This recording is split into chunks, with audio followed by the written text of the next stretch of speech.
Hi Prakash గారు. Hello అండి. Yes, classic movie సిరీస్లో మనం గీతాంజలి మూవీ చూసుకుంటే నాగార్జున గారిది బ్యూటిఫుల్ లవ్ స్టోరీ ఉంటుంది. సేమ్ అలాగే ఒక పెద్ద హీరోతో అలాగే సాఫ్ట్ లవ్ స్టోరీతో ఉన్న మూవీ ఏదైనా ఉంటే చెప్తారా? అవునండి, ప్రేమ 1989లో వచ్చింది. ప్రేమ, ఓకే. వెంకటేష్కి అది 12వ సినిమా.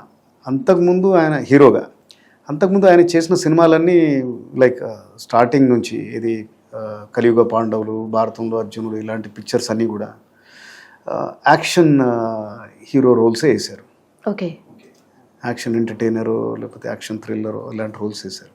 ఇది చాలా చాలా సాఫ్ట్ లవ్ స్టోరీ అనమాట, musical love story. Okay.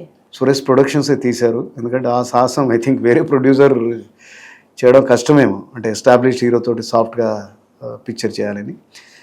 And ఇందులో ఇంపార్టెంట్ థింగ్ ఏంటంటే సురేష్ కృష్ణ డైరెక్టర్, ఆయనకు 2వ సినిమాని. ఇది ఒక డైరెక్టర్స్ మూవీ కూడా అనొచ్చు, చాలా బాగా తీశారు ఆయన. ఫస్ట్ ఆయన సత్యాని కమలసన్ తోటి చేశారు, సెకండ్ ఈ పిక్చర్. సో సురేష్ కృష్ణ తర్వాత తెలుగులో చాలానే సినిమాలు తీశారు. ఇతనితోటే ధర్మచక్రం చేశారు, దెన్ చిరంజీవి గారి మాస్టర్, డాడీ, ఇవన్నీ కూడా ఆయన పిక్చర్సే. సో సురేష్ కృష్ణ ఒక స్టైలిష్ ఫిల్మ్ మేకర్. అండ్ ఆయన సినిమాల్లో కొట్టుకొచ్చినట్టు కనబడేది ఏంటంటే ఫోటోగ్రఫీ. ఓకే. చాలా బ్యూటిఫుల్గా ఉంటుంది, ప్రతి ఫ్రేమ్ చాలా చాలా కలర్ఫుల్గా బ్యూటిఫుల్గా ఉంటుంది అనమాట. ఓకే. దిస్ వాజ్ చాలా రిస్కీ ఫిల్మ్ అనుకోవచ్చు. ఒక ఎస్టాబ్లిష్డ్ మాస్ హీరో తోటి సాఫ్ట్ లవ్ స్టోరీ తీయడం. ఓకే. ఈ మూవీ స్టోరీ ఏంటి సార్? లవ్ స్టోరీ అంటే అంత నింపాదిగా వెళ్ళేది కాదు, ఇంటర్వెల్ తర్వాత చాలా ఎమోషనల్ అయిపోతుంది.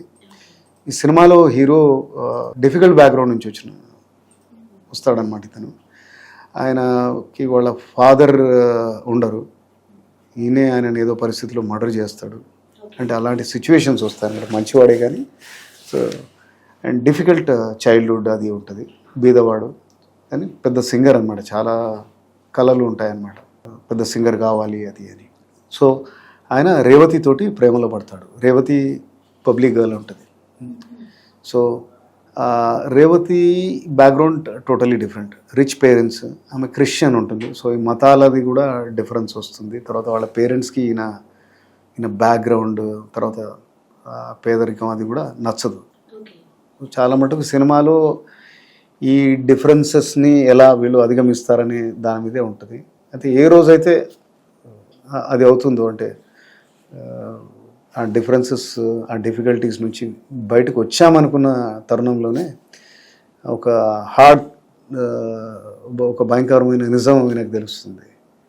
అంటే ఆమె కూడా తెలియదు రేవతికి అప్పటిదాకా. రేవతికి క్యాన్సర్ అని డిటెక్ట్ అవుతుంది అనమాట. సో అక్కడి నుంచి చాలా చాలా అంటే ఎమోషనల్, కాస్త సాడ్గా కూడా అవుతుంది. సో ఆల్మోస్ట్ ఒక గంట సేపు ఇలా, అంటే హీరోయిన్కి క్యాన్సర్ వచ్చిందని తెలిసి కూడా ఆ సినిమాని సస్టైన్ చేయడం, బికాజ్ ఆ మూడ్స్ అన్నీ కూడా చేంజ్ అవుతాయి కదా, ప్రేక్షకుల్ని కూర్చోబెట్టగలగడం అంటే అది డైరెక్టర్ పనితనమే. యాక్టర్స్ కూడా చాలా బాగా చేశారు, వెంకటేష్ అండ్ రేవతి చాలా బాగా చేశారు, సపోర్టింగ్ ఆర్టిస్టులు కూడా బాగా చేశారు. అండ్ ఇంకొకటి బిగ్గెస్ట్ ప్లస్ పాయింట్ అంటే మ్యూజిక్, ఇళయరాజా గారిది. ఇది ఆయన ఒక 10 టాప్ ఫిల్మ్స్ ఉన్నాయనుకోండి తెలుగులో మ్యూజికల్ హిట్స్ అంటే ఇది కూడా ఒకటి. ఇది మొత్తం అన్ని 6 songs super duper hits. So entire album is a hit. ఈరోజు కూడా ఈ జనరేషన్ యంగ్స్టర్స్ కూడా ఈ సాంగ్స్ అన్నీ కూడా చాలా ఇష్టం. అంటే ఫర్ ఎగ్జాంపుల్ ప్రియతమా నా హృదయమా, ప్రియతమా నా హృదయమా, ఈనాడే ఏదో అయ్యింది,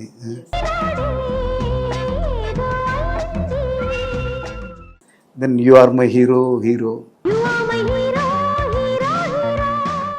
ఇవ్వు ఇవ్వు, ఒక ముద్దు. ఇంకో 2 సాంగ్స్ కూడా చాలా పాపులర్ సాంగ్స్, అంటే చాలా అంటే రాకింగ్ సాంగ్స్ ఇవన్నీ కూడా. రైట్. ఇళయరాజా గారు సర్ప్రైజింగ్గా ఈ సాంగ్స్ జస్ట్ 2-3 డేస్లోనే కంపోజ్ చేశారనమాట. 2-3 డేస్లోనే మొత్తం అన్ని సాంగ్స్, మొత్తం సాంగ్స్ కంపోజ్ చేశారు. అండ్ ఇవి ఎవర్ గ్రీన్ హిట్స్ అని మనం అనొచ్చు. ఈ మూవీలో ఏదైనా గమ్మత్తైన సన్నివేశం ఏమైనా ఉందంటారా? చాలా చాలా అంటే చాలా తక్కువ సినిమాల్లో అవుతుందేమో ఇది.